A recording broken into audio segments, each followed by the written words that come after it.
তো আজকে হচ্ছে আমার জন্মদিন, মানে আমার বার্থডে। আর আজকে এখন সকালে কটা বাজে, 6:30 বাজে। আমি রেডি হয়ে গেছি, আমি যাবো হচ্ছে এখন স্কুলে। আর এটা হচ্ছে আমার ফাইনাল লুক।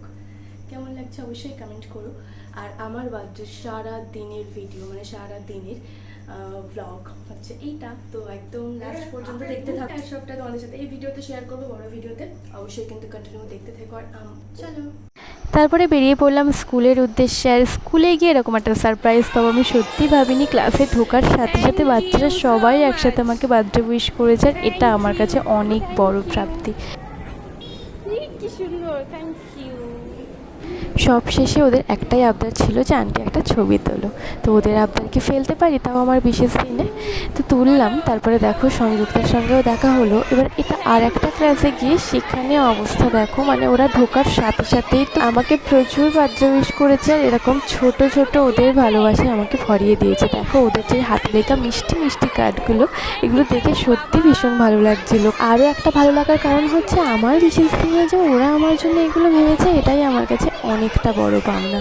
সত্যি কথা বলতে দেখো, আমি ওদের কাছ থেকে গিফট বলতে আমার সেরকম কোনো আশাই নেই, কিন্তু ওরা যে আমাকে ভালোবাসে, আর গিফটের কথা কী বা বলবো। ছোট মানুষরা ভালোবেসে হাত লিখে কার্ড দিয়েছে, মানে পেন দিয়েছে। তো এই ভালোবাসার কাছে না সব ভালোবাসাই ফিকে পড়ে যায়।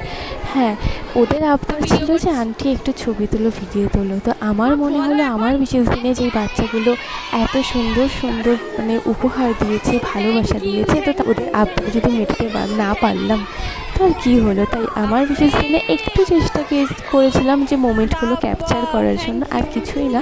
আর একটা ক্লাসে গিয়ে দেখি ওরা তো আমাকে ওয়েট করতে বলছিল যে আন্টি একটু ওয়েট করো, কারণ তখন হচ্ছে ওই যে রঙিন কার্ডগুলোর প্রস্তুতি চলছিল, কারণ ওরা নাকি জানতো না। তো স্কুলে গিয়ে শোনার পরে দেখো এই যে রঙিন কাগজে ভরে দিয়েছে আমাকে সব। প্রচুর বার্থডে উইশ করেছিল। আর আমি ভাবিও নি যে আমার জন্মদিন ওদের কাছে এতটা স্পেশাল। আর সত্যি কথা বলতে আমি না ভাবিও নি যে ওরা আমার জন্য এত কিছু করবে, কারণ এবছরের জন্মদিনের বোধহয় আমার সব থেকে সেরা সময় কাটিয়েছি আমার স্কুলে। ওদের থেকে পাওয়া এত বার্থডে উইশেস, এত কার্ড, তো এগুলো পেয়ে সত্যি নিজেকে অনেক ভাগ্যবান মনে হচ্ছে। ওদের সাথে দেখা করে সোজা চলে এলাম স্টাফ রুমে। তো এবারে হচ্ছে আমার ছুটির পালা। তো এখন স্কুল থেকে বাইরে প্রচণ্ড গরম, বাইরে কেন এখানে প্রচণ্ড গরম, আমার অবস্থা থেকে বুঝতে পারছো। চলো, স্কুল থেকে ছুটি নিয়েছি, এখন হচ্ছে যাবো একটু মন্দিরে যাবো। স্কুল থেকে বাইরে বেরোনোর পরে দেখি গরম তো আছে কিন্তু রোদটা নেই। তার জন্য আমি না ছাতাটা বার করিনি, কারণ একা হাতে ছাতা ব্যাগ একদম সামলানো যায় না। চলে গেছিলাম হচ্ছে একটা মন্দিরে। তো এই যে আমাদের খোলাপথের এখানে যে কালী মন্দিরটা আছে, আমি ওখানেই চলে গেছিলাম। আর যেহেতু একা একা তো আমার ভিডিও করে দেওয়ার কেউই ছিল না, তাই ফোনটা একটা জায়গায় রেখে দিয়েছিলাম। আর সেদিনকে আমি যে এই ধূপকাঠি জ্বালাতে কতটা কাঠি নষ্ট করেছি কী বলবো, মানে আমি একসাথে জ্বালাতেই পারছিলাম না, আর এত হাওয়া দিচ্ছিল। তো অনেক কষ্টে কিন্তু আমি লাস্টে ধূপকাঠিগুলো জ্বালিয়েছিলাম। তারপরে মোমবাতিটাও অনেক কষ্টে ধরিয়ে মাকে একটু আরতি করে নিয়েছিলাম। আসলে এদিনকে আমার ইচ্ছা ছিল যে মায়ের পুজো দেব, কিন্তু সময়টা হয়তো একটু আগে পরে হয়ে গেছিলো, যার জন্য মানে হয়নি পুজো দেওয়া। কারণ পুজো দিতে দিতে অনেকটা লেট হয়ে যায় বলে, তাই আমি যেটুকু পেরেছিলাম সেটুকুই করেছিলাম। মা লাস্টে মাকে একটু প্রণাম করে চলে এসেছিলাম বাড়িতে। বাড়িতে এসে দিয়ে দিয়েছিল দেখি এরকম জন্মদিনের স্পেশাল ব্রেকফাস্টের থালি। স্কুল থেকে বাড়িতে এসে হচ্ছে ব্রেকফাস্ট করছি। ব্রেকফাস্টে আছে লুচি, তরকারি, কেক, আর আমের সিজন, আম তো থাকবেই, তো আমও আছে। চলো খেয়ে নিই। খাওয়া দাওয়া শেষে ফ্রেশ হয়ে সোজা চলে গেছিলাম গাছের ফুল তুলতে পুজো দেওয়ার জন্য। আর গিয়ে দেখি এই যে আজকে আমার বিশেষ দিনে আমার পছন্দের রঙের ফুল ফুটেছে অতটা, মানে দেখে বুঝতে পারছো। আর আমিও যেহেতু আমার রেড কালার পছন্দ, তাই আমি সেই কালারের ড্রেস পরে নিয়েছিলাম। আর আমার এত ভালো লাগছিল না, এই ফুলগুলো কিন্তু অন্য টাইমে এত ফোটে না, কিন্তু সেই দিনকে কিন্তু ফুটেছিল, হয়তো আমাকে বার্থডে উইশ করার জন্যই। আর এদিকে দেখো আমার এক ঝুড়ি ফুল হয়ে গেছে। এসে ঠাকুরকে ভালো করে পুজো দিয়ে নিয়েছিলাম, নিজের মনস্কামনা জানালাম। তারপরে দুপুরবেলাতে আমার বার্থডে লাঞ্চের থালা সাজাতে বসে পড়লাম। আমি তো কিছুই করিনি, মা মানেই সব করেছিল। বাড়িতে এসে দেখি প্রচুর রান্না বান্না করেছে, আমি শুধু মিষ্টির প্লেটটা সাজিয়েছি। এবারের বার্থডেটা আমার একটু ইচ্ছে ছিল যে কালারফুল প্লেটে খাওয়ার জন্য। আর বেশ কয়েকদিন আগে মলে গেছিলাম, তো এই কালারফুল প্লেটগুলো কিনে এনেছিলাম। তো সেগুলোতে এবারে বার্থডে লাঞ্চটা সাজিয়ে নিয়েছিলাম। কেমন হয়েছে বলো কিন্তু। তো চলে এসেছি দুপুরের লাঞ্চ সব সাজিয়ে, মানে আজকে বার্থডে স্পেশাল লাঞ্চ বলে কথা। দেখো অনেক কিছু আইটেম হয়েছে, তোমাদেরকে এক এক করে দেখাই। তো এই হচ্ছে আজকে আমার দুপুরের লাঞ্চের থালি। দেখো কত কিছু আইটেম আছে। এখানে আছে স্যালাড, এখানে আছে মানে এগুলো 5 ভাজা, পটল ভাজা, করলা ভাজা, আলু ভাজা, আছে কুঁদরি ভাজা, ঢ্যাঁড়স ভাজা আর রাইস। এটা আর আর আছে ডাল, তারপরে আছে মালাই দই চিংড়ি, আছে হচ্ছে কাতলা মাছের ঝাল, চিকেন, পাঁপড়, চাটনি, আছে পায়েস, আর এদিকে 5 রকম মিষ্টি, সাথে আছে টক দই। তো এটা হচ্ছে আমার বার্থডে স্পেশাল লাঞ্চ। তো চলো এবার দুপুরে লাঞ্চটা করে নেওয়া যাক। লাঞ্চ করার পরে আপাতত কোনো প্ল্যান নেই, একবারে তারপরে তোমাদের সঙ্গে দেখা হচ্ছে সন্ধ্যেবেলায়। তো চলো লাঞ্চটা করে নেওয়া যাক। খাওয়া দাওয়ার পরে একটু শুয়েছিলাম, আর তারপরে একটু বিকেলের দিকে উঠে দেখি অলরেডি বৃষ্টি শুরু হয়ে গেছে। আর প্রত্যেক বছর আমার জন্মদিনের একই কাহিনী, এরকম বৃষ্টি, ঝড়, লোডশেডিং, এগুলো প্রত্যেক বছর জন্মদিনে আমার হয়েই থাকে। জানি না কেন, হয়তো যখন হয়েছিলাম তখন নাকি বৃষ্টি হয়েছিল, শুনেছিলাম, তাই হয়তো। হচ্ছে কেক আনতে যাচ্ছে, আর আমার জন্মদিন আমি বুঝে পাই না যে কেন বৃষ্টি হয়। মানে প্রত্যেক বছর আমার জন্মদিনে ঝড় বৃষ্টি, দেখো আজকেও তার বৃষ্টির মাথার মধ্যে আমরা এখন কেক আনতে যাচ্ছি। তো এখন হচ্ছে ডেকোরেশন চলছে, আর আমি জানি না আমার জন্মদিনে কেন এরকম লোডশেডিং চলে। এতক্ষণ কারেন্ট অফ ছিল তাই ডেকোরেশন বন্ধ। এই যে ডেকোরেশন এখন করছে বোন, এতগুলো বেলুন ফুলানো হয়েছে, দেখাচ্ছে আমাকে রেড, আর বাচ্চার থিম হচ্ছে সব রেড, রেড অ্যান্ড হোয়াইট। কাছে দেখা।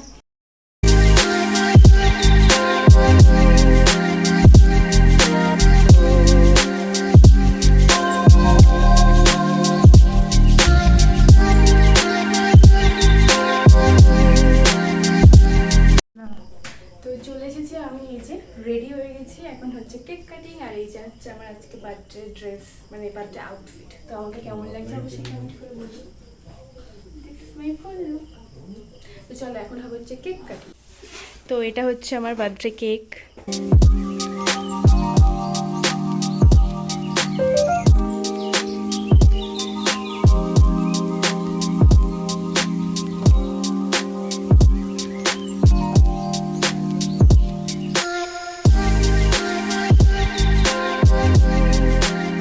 তো এবারে হবে হচ্ছে আমার কেক কাটিং। আর এত সুন্দর কেকের দায়িত্ব ছিল কিন্তু বোন বানান। আমি ওকে বলেছিলাম এরকম এরকম, আরও সেইভাবেই কিন্তু কেকটা অর্ডার দিয়েছিল, যার জন্য এত সুন্দর একটা কেক পেয়েছি।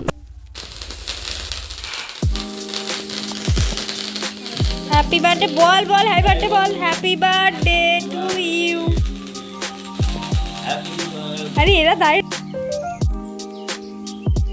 Two you, happy birthday to you, happy birthday to you.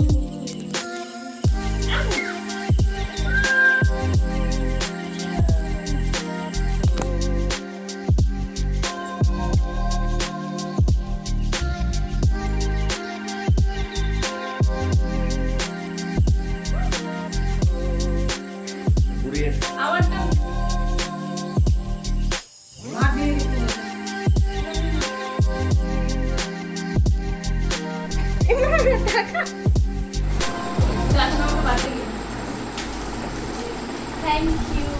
কি আছে এখন দেখো? হ্যাঁ এখন দেখো, খুলে যায়। ওয়াও, চাটা বেশ সুন্দর হয়েছে। কাছে আর এটা হচ্ছে বোন আর ভাই মিলে আমাকে গিফট করেছে, যেটা ভীষণ সুন্দর দেখতে। দেখো একটা ছবি, যেটা ভীষণ ভালো, আমারও কেনার একটা ইচ্ছে ছিল, তো ও দিয়ে দিয়েছে। তো এটা আমি ঘরে টানিয়ে রাখবো।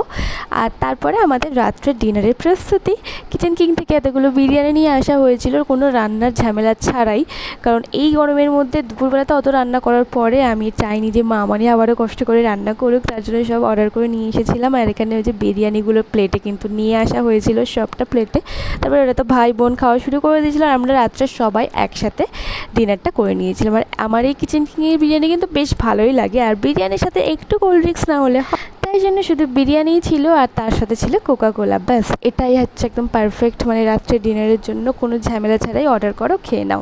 এটা ছিল হচ্ছে আমার সারাদিনের বার্থডে ব্লগ। তো তোমাদের কেমন লাগলো অবশ্যই কিন্তু কমেন্ট করে বলো। তো আজকে ভিডিওটা আমি এখানেই শেষ করছি, দেখা হচ্ছে অন্য কোনো ভিডিওতে। টাটা।